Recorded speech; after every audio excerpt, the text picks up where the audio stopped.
Hindi na namin alam kung saan kami pinapadpad ang mga paa namin. Pero nandito kami sa masukal na gubat dito sa Cavite. Guys, ayan. Eto nakikita niyo yung likod namin. Eto. Ayan.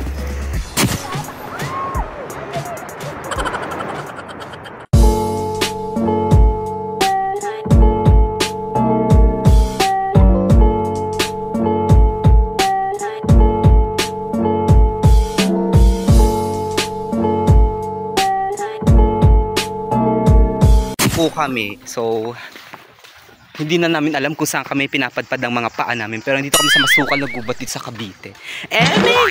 So, we're here na. At hindi siya ganun ka. Not so pretty. Okay lang yun. So, hi! So, init. Ayan na, we're here. Actually, hindi naman siya ganun. Kaso nga lang, okay naman yung place. Basta mamay makita lang kayong dagat. Or, badoy. Ang init. Tatlo lang po talaga kami and wala po kaming ibang choice kasi ganito po talaga ang aming biglaang rampa. Wala kaming tubig guys. So yung tubig na dala namin, may yellow pa. So tapos diretso na tayo sa sa dagat. Sakto may tubig naman sa dagat. Ayan guys. Ayan. Eto nakikita niyo yung likod namin. Eto. Ayan. Diyan kami magsiswimming. At dito kami magtutubig. Dito kami magtutubig. Ito ang aming swimming-swimmingan. Yes, desisyon na swimming. Desisyon na swimming. Biglaan kam. Ayan, biglaan na. Sa arke lang kami ng bangka kasi mangingisda kami. Kasi wala kami ulam. May dala kaming kanin. Pero wala kami ulam. Ayan guys, ayan, marami nagsiswimming yan. Libre lang kasi dito. Kung alam mo yung pupunta ka, sasalta ka lang dito, pwede ka na mag-swimming sa dagat. Wow! Correct. Nagdala tayo ng parang sako. Wala kaming ibang pwesto, pero maghahanap kami ng pwedeng pwestohan pa na iba. Sige, tubig lang muna kasi hindi naman kami magtatagal dito. May dala kasi kaming pitchel na may chaser. Nasaan yung chaser natin? Yung chaser, tubig, tapos eto. Eto, kasi tipid-tipid lang aming ito. Gagawin namin baso. Yan. Dito kami dito, te. Yung walang bayad lang. Hoy, magsilayas kayo! Doon. O, tara, doon tayo. Lipat tayo ng pwesto. Lipat. Dilipat kami kasi baka mamaya bariling kami nung sa loob ng bahay. Si nanay ko naka-cycling na, tapos naka-chinelas. Hoy! So ito lang po talaga yung pinuntahan lang namin dito. Hindi na. Shout out sa nakikita niyan, yan. Yan, nakikita niyo yung bangkang yan. Turbo. May mga maliliit na bangka, tapos may mga malalaki. Ayan, tapos may dogs. Dito lang kami, magsasaya-sayahan lang kami. Yes. Wow. Dito kami pupwesto sa may ilalim ng bangkang to kasi. Para pagdating natin dito. Para pagdating ng high tide. Wala na tayong pagkain. Ayan. So, lagay lang na muna ng tubig. At ang ganda na lagay ng tubig namin kasi C2 lagay. Kapag mabiglaan talagang plano, ito yung mga laging natutuloy. Hindi ko ba alam kapag nagpaplano ka. Tapos siguro mga 1 or 5 or 1 week yung plan ninyo, may mga biglaan hindi na agad natutuloy or what. So, I suggest na kapag magpaplano kayo, kinabukasan nyo na agad gawin. Or biglain nyo para at least, diba, natutuloy. Magmumuni-muni lang kami dito and ayan, para makita nyo.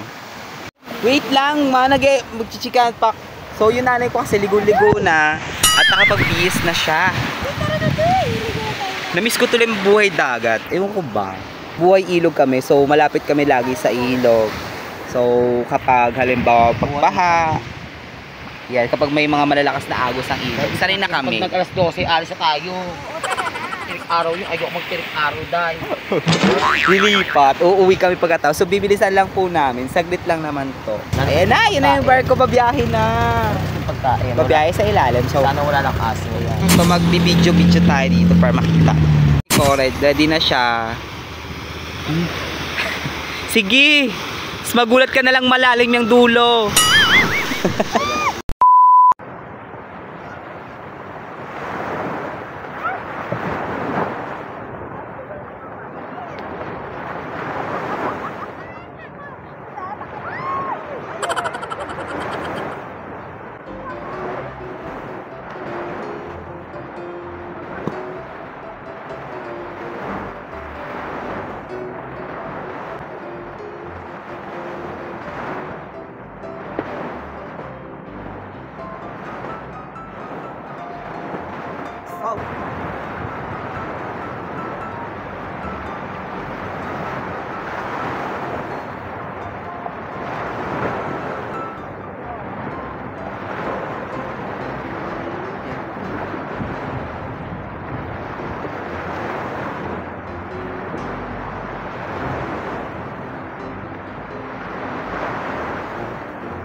I miss this kind of moment. Maggie! Nakaka-relax sa tenga yung yung hampas ng dagat. But yeah. Walet! Nakaka-relax talaga sa tenga yung tunog ng dagat. Like super. But this time, hindi naman ganun kabongga yung place pinuntahan kasi malapit lang din dito sa amin yan. Kasi dito sa Cavite, ang dami ng mga beaches din dito and yung mga resorts. Ayan, miss ko yung tunog ng dagat. As in, like sobrang nakakaano kasi ilang bangsa din ata. Kakain ko siya. Walis! Pag yung mga matatanda, dapat na po yan, ginagalang na lang po yan. Pinagsasantabi na lang po, gano'n. So, si mama na-enjoy niya na yung pagligo, nagsisinwimming na siya dun sa dulo. And sa bagay kasi nanay ko din man malulog kasi laki ng salbabida na itong dala. Kakain na po kami kasi kanina pa po hindi pa kami kumakain. Ang kinain lang po namin sa bahay is pandesal tsaka kape. With matching liver spread. Ayan, liver spread na yung liver spread na lang mura. Guys, wag na kayo magtaka kasi yung dagat hindi naman talaga ganito ka so pretty kasi wala naman pong resort dito. Kung resort to, malamang malinis yung dagat. Kasi yung resort ata parang nasa kabilang ibayo pa. Ata to parang lugar dito sa Cavite na part ng dagat kasi ang kabuhayan nila dito ay pagsasaka. Ito aming rice. Yan yung rice namin. Ako naglagay niyan. Rice terrace. Wow! Ang ulam namin for today's is kamatis, bagoong. So meron tayong kamatis, tas bagoong, tapos meron pang ulam na binili doon. Hindi po kami talaga nagplano mag-swimming biglaan lang po itong lakad na to. Kaya, as in, binigla lang po namin mga sarili namin. Pero at least, di ba, nakapaghanda rin kami kahit paano. So, yan si mother, nape-prepare. Meron kayong mga ulam. Yes! Pag Girl Scout ka, dapat alam mo kung paano dumiskerte. Lagi kang handa. Yan. Kami ay mga Girl Scout, so bubuksan natin itong pancit. How do you pronounce pancit in English? Pancit. Pancit. Ayan. Alak nga na lasa dagat.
it, guys. So, ito lang yung ating vlog of the day.